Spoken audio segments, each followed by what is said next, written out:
11వ వచనంలో చెప్తూ ఉన్నాడు. 10వ వచనం అంటున్నాయన, ఆ పరిశుద్ధమైన యెరూషలేము అను పరిశుద్ధ పట్టణము దేవుని మహిమ గలదయి పరలోకమందున దేవుని యొద్ద నుండి దిగి వచ్చుట నాకు చూపెను.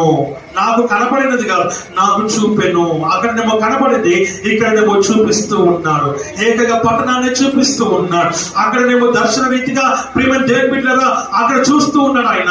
ఇక్కడ ఆయన కనపరచబడింది, ఇక్కడ మాత్రము ఏకంగా ఆయన చూపిస్తూ ఉన్నాడు. పట్టణమునే డైరెక్ట్ గా చూపిస్తూ ఉన్నాడు. ఆ పట్టణం ఎలా ఉంటుందో, ఆ పట్టణం యొక్క వైశాల్యం ఏంటో, ఆ పట్టణం యొక్క మహిమ ఏంటో, ఆ పట్టణం యొక్క వెలుగు ఏంటో, ఆ పట్టణం యొక్క పరిశుద్ధత ఏంటో, ఆ పట్టణం యొక్క పవిత్రత ఏంటో, ఆ పట్టణం యొక్క దేవుని సన్నిధి ఎంత గొప్పదో మనకు తెలియజేయబడుతుంది. ప్రేమ చేయించడా నువ్వు ఆ విషయాన్ని గమనించాలని దేవుని వాక్యము ద్వారా మనం ఇక్కడ గమనిస్తూ ఉంటున్నాం. ఇంకేమంటాడు కింద, దేవుని యొద్ద నుండి దిగి వచ్చిన నాకు చూపెను, దాని అందలి వెలుగు దగదగ మెరయు సూర్యకాంతం వంటి అమూల్యమైనటువంటి రత్నములను.